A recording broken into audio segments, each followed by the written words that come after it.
Hello friends, signing star academy में आपका स्वागत है। आज का जो हमारा टॉपिक है वो है मानवाधिकार। यह बहुत ही एक इम्पॉर्टेंट टॉपिक है।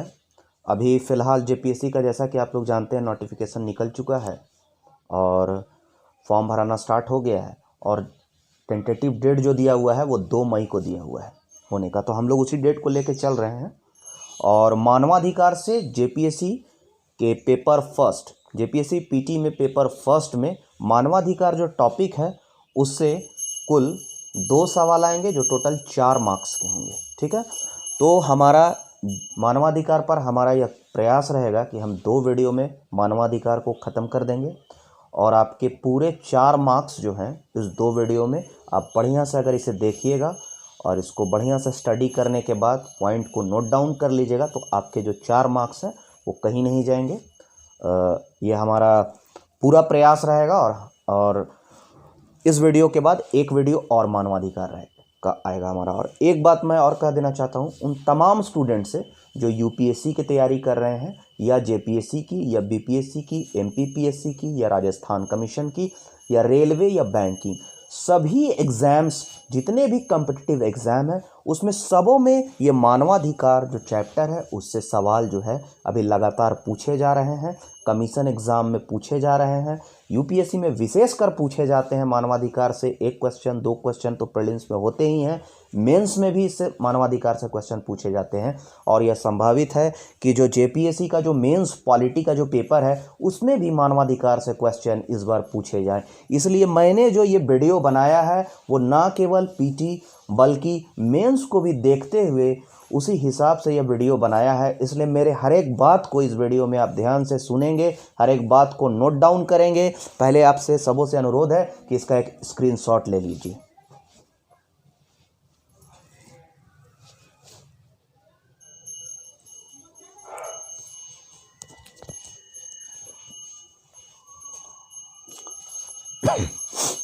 हेलो फ्रेंड्स, उम्मीद है कि आप सबों ने एक स्क्रीनशॉट ले लिया होगा इसका, मानवाधिकार चैप्टर का। चलिए स्टार्ट करते हैं। मानवाधिकार, तो सबसे पहले हम लोग जानेंगे कि मानवाधिकार है क्या, मानवाधिकार क्या है, इसका उद्देश्य क्या है, आखिर मानवाधिकार की आवश्यकता क्यों पड़ी। क्योंकि मानवाधिकार प्रकृति के द्वारा तो मानव को अधिकार प्रदान किया ही गया है।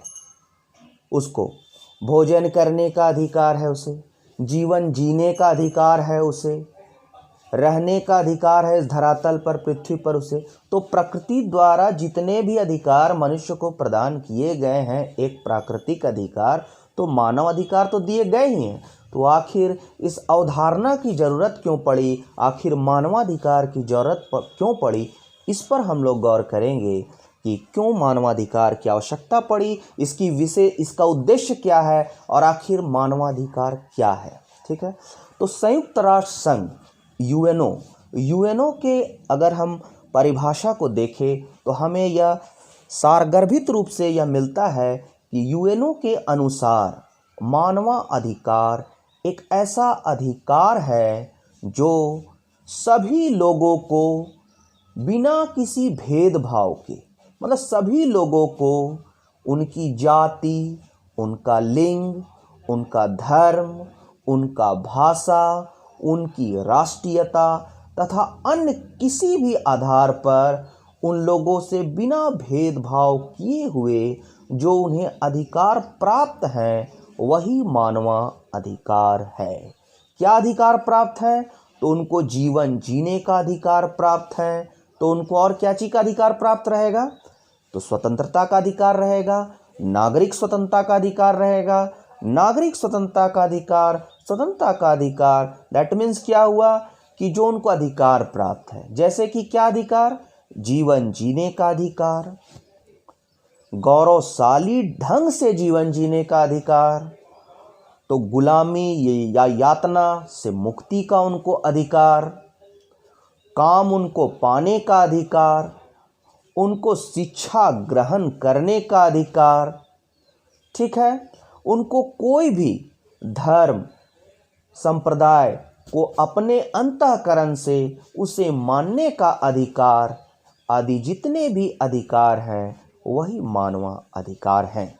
इसको आप नोट डाउन कर सकते हैं। ये मेंस में भी आपके पूछे जाएंगे कि मानवाधिकार क्या है, या मानवाधिकार के संबंध में सरकार द्वारा, भारत सरकार द्वारा क्या किया गया है। मानवाधिकार, भारत सरकार जो मानवाधिकार संरक्षण अधिनियम 1953 बनाई है, जिसमें अभी 2018 में संशोधन भी किया गया है। मानवाधिकार संरक्षण अधिनियम के तहत 1993 के तहत राष्ट्रीय मानवाधिकार आयोग का गठन किया गया है। उसकी संरचना क्या है, उसका संगठन क्या है, उसका कार्य क्या है, उसकी शक्तियां क्या है, ये मेंस में भी पूछे जा सकते हैं। और पीटी में तो आएंगे ही आएंगे आपके 4 मार्क्स से, तो इसको ध्यान दीजिएगा आप लोग। जैसा कि मैंने अभी आपको डिफाइन किया कि मानवाधिकार क्या है, इसका उद्देश्य, मोटिव क्या है, इसकी आवश्यकता क्यों पड़ी। ठीक, तो सबसे पहला चीज देखिए, मानवाधिकार यूएनओ की परिभाषा के अनुसार, आपने अगर स्क्रीनशॉट ले लिया है तो ठीक है, आप लिख भी सकते हैं उसको। यूएनओ की परिभाषा के अनुसार मानवाधिकार ऐसे अधिकार हैं जो मैंने आपको बताया, जो जाति, लिंग, भाषा, राष्ट्रीयता, देखिए राष्ट्रीयता, जो जाति, लिंग, भाषा, राष्ट्रीयता, धर्म या किसी अन्य आधार पर भेदभाव किए बिना सभी को प्राप्त है। इनमें मुख्यतः, मतलब मानवाधिकार एक ऐसा अधिकार है जो बिना किसी भेदभाव किए हुए सभी लोगों को प्राप्त है। फिर से गौर कीजिए, मानवाधिकार एक ऐसा अधिकार है जो कि जाति, लिंग, भाषा, राष्ट्रीयता, धर्म तथा अन्य किसी भी आधार पर बिना भेदभाव किए हुए सबों को प्राप्त है। इनमें क्या अधिकार आते हैं? इनमें आप दे दीजिएगा एग्जाम्पल, जीवन जीने का अधिकार, स्वतंत्रता का अधिकार, गुलामी व यातना से मुक्ति का अधिकार। हमको हक है कि हम, वल्लभ भाई पटेल ने जैसे बोला था कि स्वतंत्रता हमारा जन्म सिद्ध अधिकार है, यह हमको प्रकृति ने प्रदान किया है, तो इसे कोई छीन नहीं सकता है, कोई हमें गुलाम नहीं बना सकता है। तो आपको बोलने का भी अधिकार है। तो वही चीज़ यहाँ पर क्लियर करना है कि हमें जीवन जीने का, जैसे कि जीवन जीने का अधिकार, स्वतंत्रता का अधिकार, गुलामी और यातना से मुक्ति का अधिकार, काम पाने व शिक्षा का अधिकार, अभिव्यक्ति, विचार, बोलने की स्वतंत्रता, कोई भी धर्म मानने की स्वतंत्रता का अधिकार आदि इसमें शामिल है। आप आराम से मेंस के पेपर में लिख सकते हैं कि मानवाधिकार यूएनओ के अनुसार मानवाधिकार जो है वो बिना किसी जाति, धर्म, लिंग, राष्ट्रीयता व अन्य किसी आधार पर बिना किसी भेदभाव के लोगों को प्राप्त अधिकार है। इसमें जीवन जीने का अधिकार आता है, इसमें स्वतंत्रता का अधिकार आता है, आपको गुलामी और यातना से मुक्ति का अधिकार आता है, हमें काम पाने का अधिकार, शिक्षा का अधिकार, कोई भी धर्म मानने का अधिकार आदि इसमें शामिल है, जो कि प्रत्येक प्राणी जो है वो, प्रत्येक मानव इसका हकदार है। यह मानवाधिकार हमें प्रकृति द्वारा प्रदत्त है। हम आराम से इसे लिख सकते हैं, यह मानवाधिकार जो कि प्रत्येक मानव का अधिकार है। हो गया मानवाधिकार क्या है। ठीक, अब इसका उद्देश्य और इसकी आवश्यकता क्यों पड़ी। हम जानते हैं कि मानव एक सामाजिक प्राणी है जो प्रारंभ से ही समाज में रहना पसंद करता है। जैसे जैसे मानव सभ्यता का विकास हुआ, ध्यान से सुनिएगा मेरी बातों को, कि मानव एक सामाजिक प्राणी है, वह समाज में, समुदाय में रहना पसंद करता है। जैसे जैसे मानव सभ्यता का विकास हुआ, जैसे जैसे मानव सभ्यता का विकास हुआ, जैसे जैसे मानव समाज का विकास हुआ, तो मानव समाज के विकास के क्रम में, ठीक, मानव समाज का विकास हुआ। पहले मानव कैसा था? आदिवासी था, घुमक्कड़ प्रवृत्ति का था। फिर मानव ने स्थायी बस्तियां बसाई, खेती बाड़ी का कार्य प्रारंभ किया, एक जगह रहना प्रारंभ किया, परिवार का निर्माण हुआ, परिवार से गांव बने, गांव से फिर परिवार से आपके क्या बने, आपके अपने जाति पंचायत बने, फिर गांव बने, समाज बने, समुदाय बने, देश बना। इस तरह मानव जो है एक समाज का निर्माण किया। ठीक है, तो जैसे जैसे मानव समाज का विकास हुआ तो समाज के विकास के इस क्रम में कुछ स्वार्थी, पापी, लालची तत्व भी इसमें उनका भी विकास होता चला गया। कुछ ऐसे प्राणी थे, कुछ ऐसे तत्व, असामाजिक तत्व जिसको हम समाज में कह सकते हैं, कुछ ऐसे पापी, शरारती, स्वार्थी तत्व जो थे वो दूसरे मानव के अधिकारों का अतिक्रमण करना चाहते थे। तो वैसे तत्वों ने क्या किया कि दूसरे मानव के अधिकारों का अतिक्रमण किया और उन पर अत्याचार करना शुरू किया, उन्हें गुलाम बना लिया, उनका शोषण करना शुरू किया। तो इसी क्रम में जो है मानवाधिकार की नींव पड़ी, मानवाधिकार का विकास हुआ।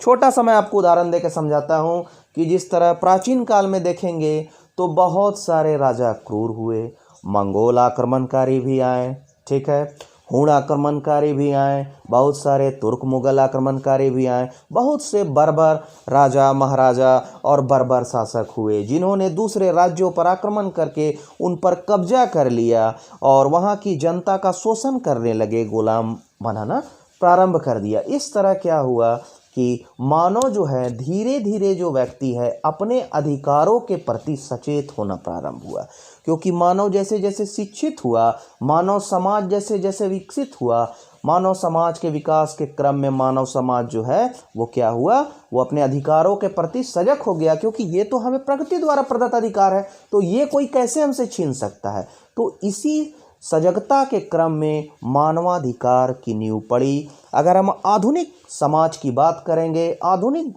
इतिहास की बात करेंगे, तो विशेष करके प्रथम विश्व युद्ध के बाद, प्रथम विश्व युद्ध से अगर हम थोड़ा सा पहले जाएंगे तो अमेरिका में जो स्वतंत्रता संग्राम हुआ 1776 में, और उसके बाद फ्रांस में जो क्रांति हुई 1779 में, जिसका प्रमुख जो सिद्धांत था, जिसका फ्रांसीसी क्रांति के जो 3 प्रमुख स्तंभ थे, स्वतंत्रता, समानता और बंधुत्व।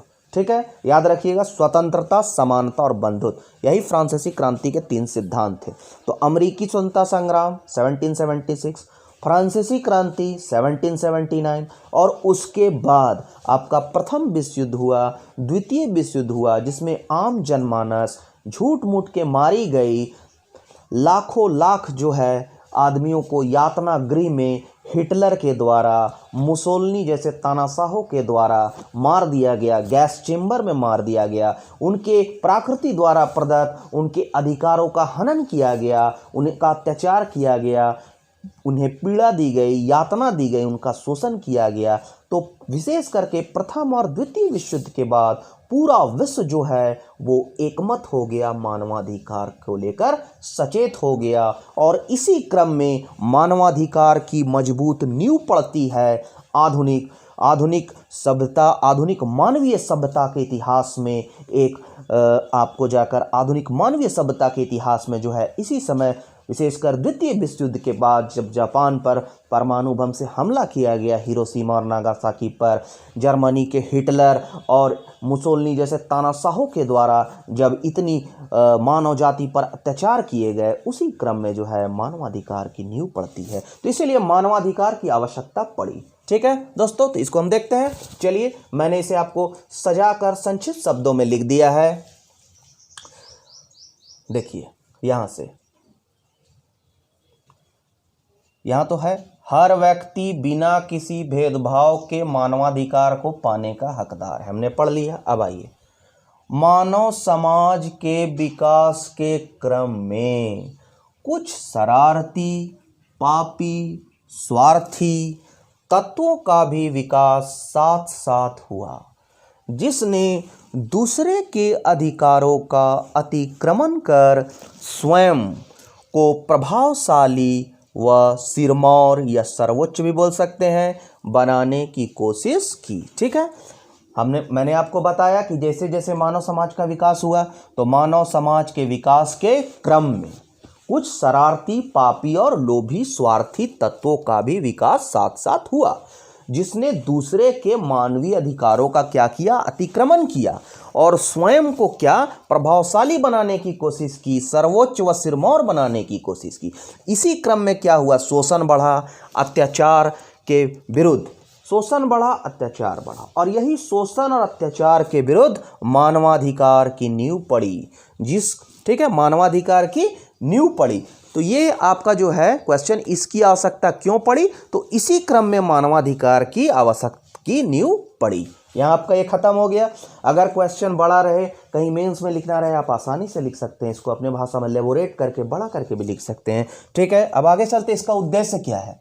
ठीक है, अब आप छोटा सा उदाहरण जानिए। अगर हम किसी को मानवाधिकार का हनन करते हैं, कोई अगर मान लिया जाए कि कोई बढ़ता हुआ कोई पुरुष युवा है, ठीक है, उसकी उम्र 18 वर्ष 19 वर्ष है, उसके मानवाधिकारों का हनन करते हुए उसे कहीं काल कोठरी में डाल दिया गया, नज़रबंद कर दिया गया, तो क्या हुआ, वह समाज के संपर्क से वह टूट गया। समाज के संपर्क से जब वह टूट गया, वो अकेले में रहने लगा, तो उसका मानसिक विकास जो है वो रुक जाएगा। मानसिक विकास रुक जाएगा क्योंकि उसका क्षेत्रफल जो है वो एक कोठरी में उसे नज़रबंद कर दिया गया है, इसलिए उसका शारीरिक विकास भी रुक जाएगा। उसका शारीरिक विकास, उसका मानसिक विकास रुक जाएगा। इस तरह से पूरा जो है मानवीय सर्वांगीण विकास रुक जाएगा। तो मानवाधिकार क्यों आवश्यक है, तो मानवाधिकार जो है वो किसी भी मानव के सर्वांगीण विकास के लिए अति आवश्यक है। मनुष्य के शारीरिक, उसके मानसिक, उसके नैतिक विकास व उत्थान के लिए मानवाधिकार आवश्यक है। अतः दूसरे शब्दों में हम कह सकते हैं कि मानवाधिकार का उद्देश्य है मानवाधिकार का उद्देश्य है मानव का सर्वांगीण विकास करना, उसके एक गौरवशाली ढंग से जीवन जीने के लिए उसे उसके अनुकूल बनाना। मानव का सर्वांगीण विकास करना, उसका शारीरिक मानसिक विकास करना, उसके विकास में आ रही समस्याओं को दूर करना, यही मानवाधिकार का उद्देश्य है। चलिए ठीक है, आपने समझ गया कि मानवाधिकार क्या है। तो किसी के साथ हम जाति, लिंग, भाषा, राष्ट्रीय के आधार पर भेदभाव नहीं कर सकते हैं। जीवन जीने का अधिकार, हमको स्वतंत्रता का अधिकार, गुलामी यातना से मुक्ति का अधिकार, शिक्षा पाने का अधिकार, काम का अधिकार, कोई भी धर्म मानने का अधिकार, यही मानवाधिकार है। जैसे जैसे मानव सभ्यता समाज का विकास हुआ, कुछ शरारती, पापी, स्वार्थी, लोभी तत्व जो है दूसरे के मानव के अधिकारों का अतिक्रमण करना प्रारंभ किया, उन पर अत्याचार करना प्रारंभ किया, और इसी अत्याचार और शोषण के दरमियान जो है दूसरे के मानव के अधिकारों का अतिक्रमण हुआ, और इसी क्रम में मानवाधिकार की नींव डाली गई। विशेषकर प्रथम विश्व युद्ध और द्वितीय विश्व युद्ध के बाद पूरा विश्व जो है, पूरा जनमत जो है वो मानवाधिकार के प्रति सचेत हो गया, और विश्व जनमत जो है मानवाधिकार के प्रति एक हो गया। इसका महत्वपूर्ण उद्देश्य है मानव का सर्वांगीण विकास करना, मानव का शारीरिक, मानसिक, नैतिक विकास करना, और मानव के विकास में आ रही जितनी भी समस्याएं हैं उसका समाधान करने में यह सहयोग देता है। चलिए, यह मानवाधिकार हो गया। उसके बाद हम चलते हैं, जो सबसे महत्वपूर्ण क्वेश्चन पूछे जाते हैं कि मानवाधिकार में, मानवाधिकार दिवस 10 दिसंबर को मानवाधिकार दिवस मनाया जाता है। वेरी वेरी इंपॉर्टेंट, कई एग्जाम में ये सवाल पूछ चुका है, आपसे ही पूछा जाएगा, इसको याद रखिए। 10 दिसंबर मानवाधिकार दिवस यूएनओ के द्वारा घोषित है। हम लोग थोड़ा देख लेते हैं इसको भी। हमने ये देख लिया है कि इसी क्रम में शोषण, अत्याचार के विरुद्ध मानवाधिकार की नींव पड़ी, जिसका उद्देश्य प्रत्येक मानव को प्राकृतिक न्याय, इसका उद्देश्य क्या है, प्रत्येक मानव को प्राकृतिक न्याय दिलाना व अधिकार दिलाना, जिसका हर मानव हकदार है। यह मानव के संपूर्ण विकास के लिए आवश्यक है, शारीरिक हो, मानसिक हो, नैतिक हो। तो इसका उद्देश्य क्या है भैया, तो इसका उद्देश्य है मानव को प्राकृतिक रूप से जो प्रदत्त अधिकार है उसको दिलाना, प्राकृतिक न्याय दिलाना, प्राकृतिक अधिकार दिलाना। इसका उद्देश्य है प्रत्येक मानव को प्राकृतिक न्याय व अधिकार दिलाना, जिसका हर एक मानव हकदार है। अब आधुनिक समाज में इसकी कैसे विकास हुआ, हम छोटा सा देख लेंगे, जो क्वेश्चन एग्जाम में पूछे जाते हैं कि जैसे मानवाधिकार का विकास क्या हुआ। तो पहला यूरोप में अगर हम देखें तो 1525 ईस्वी में जिसको कि हमको यूरोप में मानवाधिकार का प्रथम दस्तावेज कहा जाता है, the 12 articles of the black forest. ठीक है, 12 अनुच्छेद, the 12 articles of the black forest, जो कि 1525 में आया, मानवाधिकार पर ही केंद्रित अनुच्छेद था। The 12 articles of the black forest 1525 ईस्वी में आया, जिसे यूरोप में मानवाधिकार का प्रथम दस्तावेज कहा जाता है। ठीक है, उसके बाद जो है बिल ऑफ राइट्स आया 1688-89 में, बिल ऑफ राइट्स आया। ठीक, उसके बाद एक्ट ऑफ सेटलमेंट आया। बिल ऑफ राइट्स ब्रिटेन में आया, तो इसे हम ब्रिटिश बिल ऑफ राइट्स भी कहते हैं। ये फैक्चुअल चीज़ है, इसको ध्यान रखिएगा कि मानवाधिकार का विकास कैसे हुआ। मैंने आपको अमेरिकी क्रांति बता दिया 1776, जो मोस्ट इम्पॉर्टेंट है। फ्रांसीसी क्रांति 1779 बताया, जिसने स्वतंत्रता, समानता, बंधुत्व का नारा दिया। उसके बाद मैंने फर्स्ट वर्ल्ड वॉर बताया, पहला विश्व युद्ध 1914 से लेकर जो 18 तक चला था। दूसरा विश्व युद्ध जो 1939 से 45 तक चला था, इसी ने मानवाधिकार की मुख्यतः नींव रखी। बावजूद इसके, अगर क्रोनोलॉजी में हम आएंगे, अगर आधुनिक इतिहास में आएंगे, तो सबसे पहले यूरोप में 1525 ईस्वी में the 12 articles of the black forest जो आया, उसमें जिसको कि हम यूरोप में मानवाधिकार का प्रथम दस्तावेज मानते हैं, उसमें मानवाधिकार की झलक हमको दिखाई देती है। फिर हम आएंगे ब्रिटिश बिल ऑफ राइट्स 1688 में आएंगे, यह भी इम्पॉर्टेंट है। फिर एक्ट ऑफ सेटलमेंट आएंगे 1701 में। ठीक है, तो हमने 3 डेट 1585, 1688 बिल ऑफ राइट्स, उसके बाद एक्ट ऑफ सेटलमेंट 1701। उसके बाद अमेरिकी क्रांति में वहाँ जाएंगे 1776 में, इम्पॉर्टेंट है, इसको याद रखिएगा, अमेरिकी क्रांति 1776। फिर हम आ जाएंगे फ्रांसीसी क्रांति 1779 में आ जाएंगे। ठीक है, उसके बाद इसी समय मार्क्सवाद का भी उदय हुआ, हम ध्यान रखेंगे। प्रथम विश्व युद्ध 1914 से लेकर 18, द्वितीय विश्व युद्ध 1939 से लेकर 45 ईस्वी तक। यही सब जो क्रम है, इसी ने क्या किया कि मानवाधिकार की नींव रखी। और फिर 1945 में जब द्वितीय विश्व युद्ध समाप्त होता है, हिरोशिमा में बम गिराया जाता है, नागासाकी में बम गिराया जाता है, उसके बाद संयुक्त राष्ट्र संघ का प्रादुर्भाव होता है 1945 में। यूएनओ एक अंतर्राष्ट्रीय संगठन का जन्म होता है कि इसके बाद में जो थर्ड वर्ल्ड वार, तृतीय विश्व युद्ध को रोकने के लिए यूएनओ का जन्म होता है। और उसी यूएनओ के मानवाधिकार आयोग के द्वारा, यह ध्यान दीजिएगा, संयुक्त राष्ट्र संघ के मानवाधिकार आयोग के द्वारा एक प्रारूप तैयार किया जाता है मानवाधिकार पर। ठीक है, मानवाधिकार पर प्रारूप तैयार किया जाता है। और इसी प्रारूप को जो यूएनओ की जनरल असेंबली महासभा है, वो 10 दिसंबर 1948 ईस्वी को स्वीकृत करती है और उसकी घोषणा करती है, जिसको कि हम मानवाधिकार का सार्वभौमिक घोषणा पत्र कहते हैं, मानवाधिकार का मैग्ना कार्टा कहते हैं। तो 10 दिसंबर 1948 से क्वेश्चन पूछे जाते हैं। ठीक है, 10 दिसंबर 1948 को पेरिस में यूएनओ की महासभा, आम सभा, जनरल असेंबली, ठीक है, यूएनओ की महासभा द्वारा मानवाधिकार की सार्वभौमिक घोषणा को स्वीकृत और घोषित किया गया। ठीक है, इसमें 30 अनुच्छेद हैं, इसे मानवाधिकार का मैग्ना कार्टा कहते हैं। पूरा का पूरा लाइन जो है बहुत इंपॉर्टेंट है, ध्यान दीजिएगा। 10 दिसंबर 1948 क्या हुआ था उस दिन? मानवाधिकार की सार्वभौमिक घोषणा। ठीक है, जिसको क्या बोलते हैं? मानवाधिकार की सार्वभौमिक घोषणा पत्र या फिर मानवाधिकार का मैग्ना कार्टा। घोषणा कहाँ हुआ था? तो पेरिस में हुआ था। कौन किया था? तो यूएनओ का महासभा किया था। ठीक, वही है, यूएनओ की महासभा द्वारा पेरिस में मानवाधिकार की सार्वभौमिक घोषणा को घोषित किया गया, स्वीकृत किया गया। इसमें कितना अनुच्छेद है? 30 आर्टिकल्स, 30 अनुच्छेद है। इसे क्या बोलते हैं? मानवाधिकार का मैग्ना कार्टा कहते हैं। हो गया, वेरी इंपॉर्टेंट। अब ये जो बनाया कौन भाई, इस सार्वभौमिक घोषणा पत्र को बनाया कौन? तो मैंने बता दिया, यूएनओ का मानवाधिकार आयोग बनाया। यूएनओ का मानवाधिकार आयोग जो है इस घोषणा पत्र का ड्राफ्ट तैयार किया, इसका प्रारूप तैयार किया। तो ड्राफ्ट के लिए क्या था, तो ड्राफ्टिंग कमेटी का गठन हुआ। इस ड्राफ्टिंग कमेटी के अध्यक्ष या चेयरमैन कौन थे, तो अध्यक्ष और चेयरमैन इलोनोर रूजवेल्ट। नाम याद रखिएगा फ्रेंड्स कि इलोनोर रूजवेल्ट नाम था इनका, इस ड्राफ्टिंग कमेटी के चेयरमैन का, ड्राफ्टिंग कमेटी के अध्यक्ष का।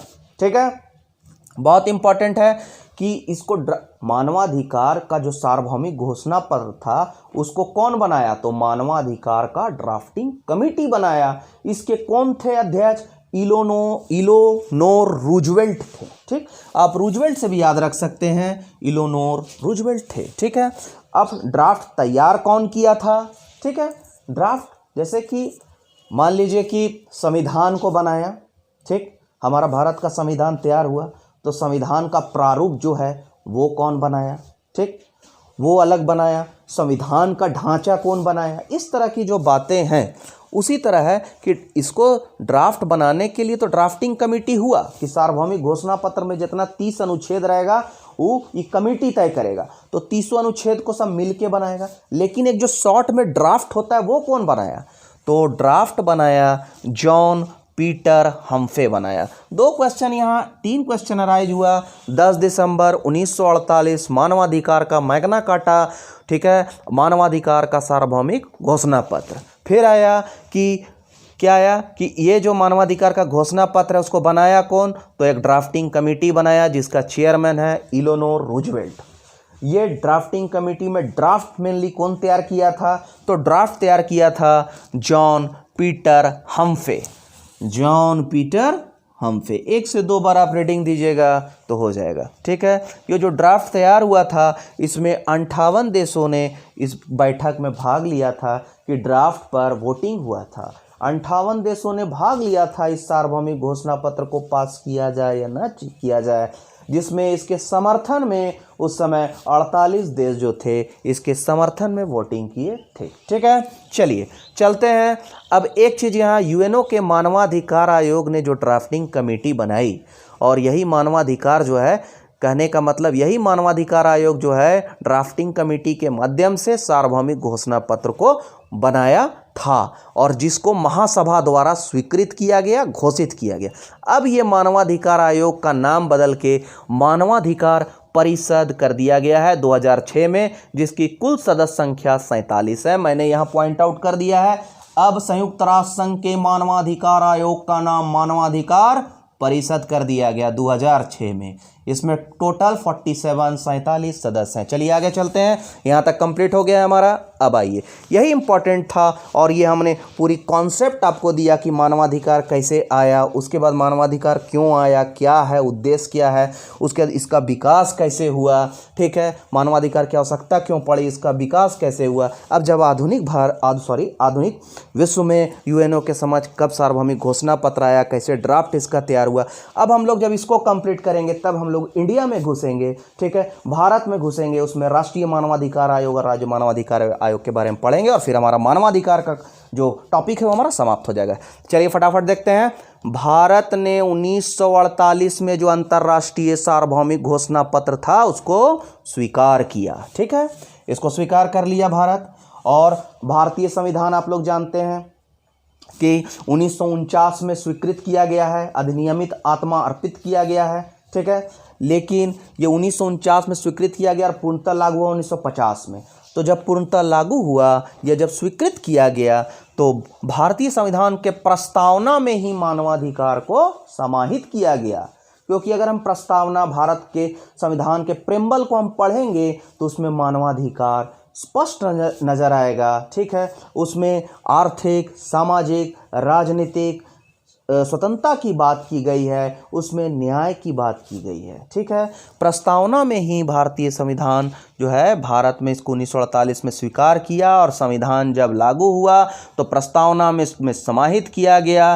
साथ ही भारतीय संविधान के मौलिक अधिकार जो फंडामेंटल राइट चैप्टर है अनुच्छेद 12 से 35 के बीच में, उसमें साफ तौर पर हम मानवाधिकार को देख सकते हैं। साथ ही जो है जो राज्य के नीति निर्देशक तत्व जो हैं, स्टेट के जो डायरेक्टिव प्रिंसिपल्स हैं, जो राज्य के नीति निर्देशक तत्व हैं, उसमें भी हम इसे देख सकते हैं। ठीक है, अब देखिए आते हैं, प्रस्तावना में समाहित हो गया 1979 में। अब जो क्वेश्चन जो पिछले बार जेपीएससी में पूछा गया था कि मानवाधिकार जो है वो पिछले बार जो क्वेश्चन आया था, एक सवाल था मानवाधिकार पर जेपीएससी के द्वारा 2016 में कि मानवाधिकार में जो है सामाजिक विभेद को अपनाया गया है। जो सामाजिक विभेद की नीति है, मतलब सामाजिक रूप से हमको किसी को अलग नहीं मानना है, सबको समान मानना है।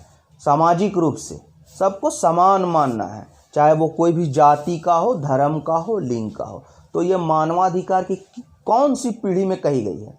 आयोग ने इसका शायद आंसर मानवाधिकार की तीसरी पीढ़ी दिया है, जो कि गलत है, या इसका राइट जो आंसर होगा वो मानवाधिकार की दूसरी पीढ़ी होगा। लेकिन चूंकि आयोग ने आंसर तीसरी पीढ़ी दिया है, इसलिए मुझे भी समझ से बाहर है। खैर, इसमें मैं कोई कमेंट नहीं कर सकता हूँ। चलिए हम लोग देखते हैं। तो हम लोग इस बार हो सकता है मानवाधिकार की पहली पीढ़ी, तीसरी पीढ़ी कुछ दे दे। तो मानवाधिकार की जो 3 पीढ़ियाँ हैं, ठीक है, उसको हम लोग एक मतलब जो मानवाधिकार की 3 पीढ़ियाँ, उसको हम लोग बहुत संक्षिप्त रूप से एक सरसरी निगाह से देख लेते हैं। 1979 में क्या हुआ? 48 तक हमने देख लिया, 50 में भारत का संविधान लागू हुआ, देख लिया। 1979 में क्या हुआ कि चेक गणराज्य के एक कानूनविद थे, विधिवेत्ता थे, उनका नाम था कैरल वॉशा।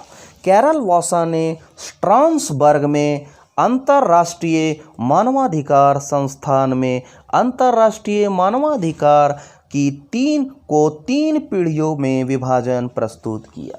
ठीक है, मानवाधिकार का विभाजन कितनी पीढ़ियों में किया गया है? 3 पीढ़ियों में किया गया है। किसने किया है? चेक गणराज्य के कैरल वॉशा ने किया है। ठीक है, कौन है कैरल वॉशा? कानूनविद हैं, विधिवेत्ता हैं। कब किए? 1979 में किए। 1979 में चेक गणराज्य के कानूनविद कैरल वॉशा के द्वारा स्ट्रासबर्ग में अंतर्राष्ट्रीय मानवाधिकार संस्थान में मानवाधिकार का 3 पीढ़ियों में विभाजन प्रस्तुत किया। कितने पीढ़ियों में? 3 पीढ़ियों में विभाजन प्रस्तुत किया चेक गणराज्य के कानूनविद कैरल वॉशा ने 1979 में। कहाँ? स्ट्रासबर्ग में। चलिए, पहला पीढ़ी का मानवाधिकार, दूसरा पीढ़ी का मानवाधिकार और तीसरा पीढ़ी का मानवाधिकार। ठीक है, पहला पीढ़ी का जो मानवाधिकार है उसको नीला अधिकार बोलते हैं, दूसरा पीढ़ी का जो है अधिकार उसको लाल अधिकार बोलते हैं, तीसरा को हरा। तो पहला पीढ़ी नीला, दूसरा पीढ़ी लाल अधिकार, तीसरा को ग्रीन, हरा बोलते हैं। ठीक है, पहला पीढ़ी का जो अधिकार है वो, ये तीनों अधिकार जो है वो फ्रांसीसी क्रांति के सिद्धांत पर आधारित है, मतलब स्वतंत्रता, समानता और बंधुत्व। तो आप केवल यही याद रखिएगा कि पहली पीढ़ी का अधिकार स्वतंत्रता से संबंधित है, दूसरी पीढ़ी का मानवाधिकार समानता से संबंधित है, तीसरी पीढ़ी का मानवाधिकार क्या चीज संबंधित है? बंधुत्व से संबंधित है। ठीक है, पहली पीढ़ी का अधिकार क्या चीज है? स्वतंत्रता पर आधारित है, यानी कि यह किससे संबंधित है? नागरिक स्वतंत्रता और राजनीति से संबंधित है। नागरिक स्वतंत्रता मतलब हमको जीवन जीने का अधिकार चाहिए। ठीक है, नागरिक स्वतंत्रता वही ना है, हमको जीवन जीने का अधिकार चाहिए, हमको मतलब कि गुलाम नहीं बना सकते, हमको गुलामी से मुक्ति का अधिकार चाहिए, गुलामी यातना से मुक्ति का अधिकार, जीवन जीने का अधिकार, हमको बोलने की स्वतंत्रता, कोई भी धर्म को आचरण करने की स्वतंत्रता, यही है नागरिक स्वतंत्रता। तो इसमें आपको ध्यान देना होगा कि इसमें जीवन जीने की स्वतंत्रता, बोलने की स्वतंत्रता, कोई भी धर्म आचरण करने की स्वतंत्रता, ठीक है, हमको गुलामी और यातना से मुक्ति का अधिकार, और राजनीति में हम देखेंगे कोई भी हमको मतदान करने का अधिकार होना चाहिए। ठीक है, तो पहली पीढ़ी का अधिकार जो कि नीला अधिकार है, ठीक है, उसमें क्या है? स्वतंत्रता से संबंधित है। कैसा स्वतंत्रता? नागरिक स्वतंत्रता और राजनीति से संबंधित है। एक मिनट फ्रेंड्स, तो आप समझ गए। ये मैं मिटा रहा हूँ थोड़ा सा, क्योंकि यहाँ पर मैं तीसरा जो है आपका तीसरी पीढ़ी का मानवाधिकार के बारे में कुछ लिख दूंगा, उसको आप नोट डाउन कर लीजिएगा। पहली पीढ़ी का अधिकार हो गया नीला, दूसरी पीढ़ी का अधिकार लाल, और तीसरी पीढ़ी का अधिकार लिख लीजिए। तीसरी जो पीढ़ी का तीसरी पीढ़ी का जो मानवाधिकार है, तीसरी पीढ़ी का मानवाधिकार, इसको क्या बोलते हैं हम लोग इसको हरा अधिकार बोलते हैं। क्या बोलते हैं? हरा अधिकार। लिख लीजिए आप लोग। ठीक, चलिए हो गया। तीसरी पीढ़ी का अधिकार को हम लोग बोलते हैं हरा अधिकार बोलते हैं। अब इसमें क्या है, यह स्वतंत्रता से संबंधित है। दूसरी पीढ़ी का अधिकार समानता से संबंधित है। तीसरी पीढ़ी का जो अधिकार है वो क्या चीज से संबंधित है? वो बंधुत्व से संबंधित है। ये तीन आप लोग याद आ गया। क्वेश्चन जो पूछा जाएगा आपको रटना नहीं है, कंसेप्ट क्लियर रखना है। ध्यान से दीजिए। देखिए, जो पहला है स्वतंत्रता, यानी कि इसमें नागरिक स्वतंत्रता और मत देने की स्वतंत्रता, नागरिक स्वतंत्रता और राजनीति से संबंधित है। दूसरी पीढ़ी के मानवाधिकार, जिसको लाल अधिकार कहते हैं, वो क्या है? समानता से संबंधित, मतलब सबको इक्वल मानना है। जाति के आधार पर, भाषा के आधार पर, धर्म के आधार पर, लिंग के आधार पर सब समान है, मतलब सामाजिक विभेद को दूर करना है। सवाल यही जेपीएससी का था कि सामाजिक विभेद उन्मूलन किससे, कौन पीढ़ी से संबंधित है? ये दूसरी पीढ़ी से संबंधित है। इसमें सामाजिक विभेद को दूर करने की बात की गई। कैसा सामाजिक विभेद? तो भाई हमको क्या है, तो सामाजिक रूप से सबको समान मानना है। कानून के समक्ष सब समान है। जाति लिंग के आधार पर हम किसी से भेदभाव नहीं करेंगे। और क्या है, तो सामाजिक सुरक्षा भी हम इसमें देंगे। मतलब कि सामाजिक सुरक्षा की बात की गई है। सामाजिक सुरक्षा दैट मीन्स क्या? कोई विकलांग है, विधवा है, बूढ़ा है, तो उससे जो सरकार का जो योजना चल रहा है वह इसी पीढ़ी, दूसरी पीढ़ी के अंतर्गत आएगा।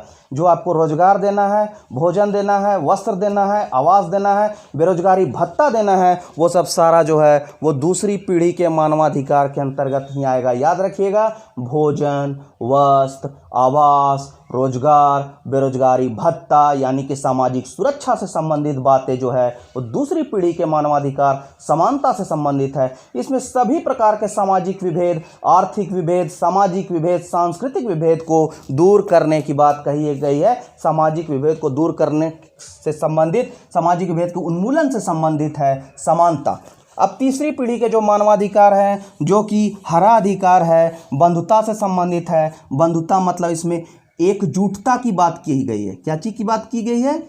एकजुटता, एकजुटता का अधिकार। हमको क्या करना है? एकजुटता का अधिकार, अधिकार और समूह में शामिल होने का अधिकार।